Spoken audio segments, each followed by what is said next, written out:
नमस्कार।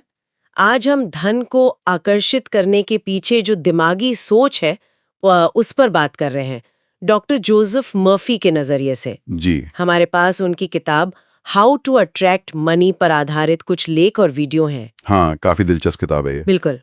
और इनका निचोड़ ये है कि भाई पैसा कमाना सिर्फ बाहर की भागदौड़ नहीं है, ये हमारे मन से, मतलब हमारे सबकॉन्शियस माइंड, अवचेतन मन से जुड़ा हुआ है। सही कहा। दौलत पहले सोच में बनती है, बैंक खाते में बाद में आती है, ऐसा मर्फी का मानना था। तो आज का मकसद यही है कि समझें कि हमारे विचार, हमारे विश्वास, हमारी आर्थिक स्थिति को कैसे बनाते हैं। चलिए इसमें थोड़ा गहरे उतरते हैं। हाँ, और ये वाकई एक अलग नजरिया है सोचने का कि दौलत का बीज बाहर नहीं, हमारे अंदर ही है। अवचेतन मन एक तरह से वो जमीन है जहां ये बीज बोया जाता है। हाँ, और ये बात कि पैसा मन की एक स्थिति है, सुनने में तो आसान लगती है पर है गहरी।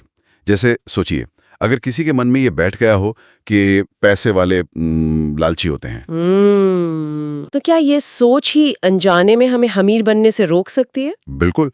इन स्रोतों का जो सबसे चौंकाने वाला पहलू है वो यही है कि हमारा अवचेतन मन लॉजिक नहीं लगाता, वो बस हमारे गहरे विश्वासों को, हमारी महसूस की गई भावनाओं को पकड़ता है। अच्छा। और उन्हें हकीकत बनाने में जुट जाता है, चाहे वो हमें फायदा दे या नुकसान।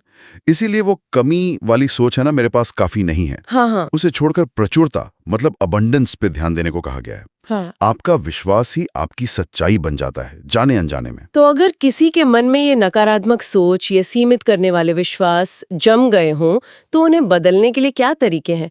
सिर्फ ये कह देना कि अच्छा सोचो शायद काफी ना हो? नहीं, बिल्कुल नहीं। सही कहा आपने। सिर्फ सोचना नहीं, महसूस करना ज्यादा जरूरी है।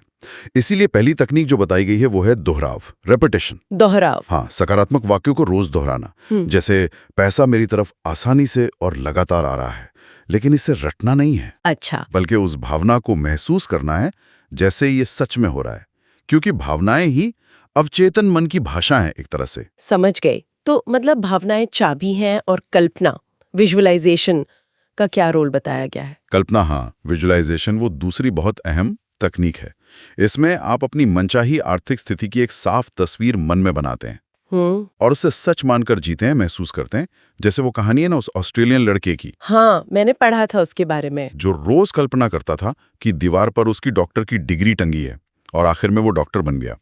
ये मन में एक फिल्म चलाने जैसा है जहां आप हीरो हैं और मंजिल पा चुके हैं। ये तो हुआ भविष्य पर ध्यान देना, लेकिन अभी जो है वर्तमान, उसके लिए भी कुछ है। अक्सर हम उसी में अटके रहते हैं जो हमारे पास नहीं है। बिल्कुल। और यहीं पर तीसरी तकनीक आती है, कृतज्ञता, ग्रैटिट्यूड। शुक्रगुजार होना। हाँ, जो अभी है उसके लिए शुक्रगुजार होना, चाहे वो कितना भी कम क्यों ना लगे। एक कहावत भी है, जिस चीज के लिए आप आभारी होते हैं वो चीज बढ़ती है। अच्छा।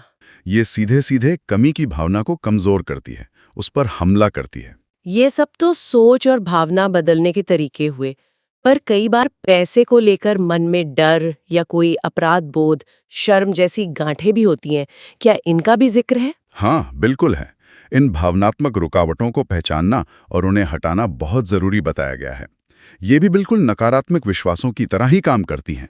वो जो ऊर्जा का प्रवाह है ना, हाँ। उसे रोकती हैं। और इसी प्रवाह से जुड़ा एक और सिद्धांत है, पाने के लिए देना, गिव टू रिसीव। पाने के लिए देना मतलब? अपनी आय का, अपनी कमाई का कुछ हिस्सा देना, बिना किसी वापसी की उम्मीद के। ऐसा माना गया है कि इससे एक सकारात्मक ऊर्जा का चक्र बनता है। ये दिलचस्प है कि देने से पाने का रास्ता खुलता है। अच्छा, एक और बात मेरे मन में आ रही है। अगर कोई बहुत गहराई से कमी महसूस करता हो, तो क्या उसके लिए सीधे ये कहना कि मैं अमीर हूं काम करेगा? कहीं मन में ही टकराव ना हो जाए? बहुत अच्छा सवाल है ये। और स्रोत भी ये मानते हैं कि हाँ, अगर विश्वास बहुत गहरा नहीं है तो ये सीधा वाक्य शायद काम ना करे, मन विरोध कर सकता है। हाँ। इसीलिए धीरे धीरे बढ़ने वाले वाक्य सुझाए गए हैं, जैसे मैं हर रोज हर तरह से और समृद्ध हो रहा हूँ। अच्छा, धीरे धीरे। हाँ, या फिर शीशे के सामने खड़े होकर सिर्फ कुछ शब्द दोहराना अच्छी भावना के साथ, जैसे स्वास्थ्य, धन, सफलता। ये मन में उतना प्रतिरोध पैदा नहीं करते। तो ये सारे तरीके मिलकर एक धन चेतना बनाने में मदद करते हैं, वेल्थ कॉन्शियसनेस जिसे कहते हैं। मतलब एक ऐसी समझ कि जरूरतें पूरी होती रहेंगी। एकदम सही।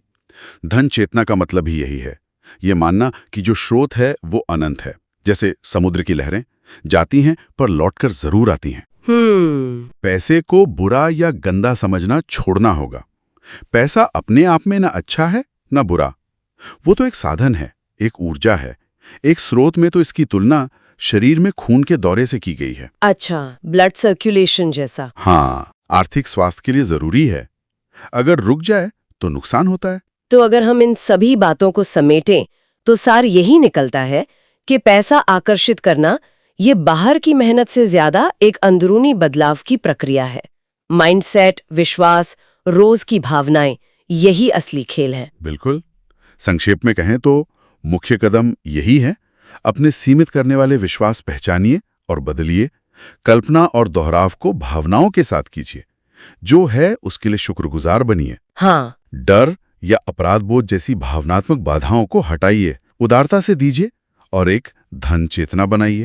और हाँ, एक और बात, दूसरों की सफलता पर जलने के बजाय उनके लिए खुश होना, ये भी जरूरी है। हाँ, क्योंकि वो भी प्रचुरता की भावना को ही मजबूत करता है। तो ये सारी बातचीत एक बहुत अहम सवाल पर लाकर छोड़ती है कि पैसे को लेकर हमारे मन में दिन भर जो ख्याल चलते रहते हैं वो असल में क्या कहानी बना रहे हैं। क्या उनमें अनजाने में कमी, डर या कोई सीमा छिपी है, या वो उम्मीद और प्रचुरता की तरफ इशारा करते हैं। शायद जैसा ये नजरिया बताता है, इसी आत्म जागरूकता में, इसी सेल्फ अवेयरनेस में बदलाव का पहला कदम छिपा हो।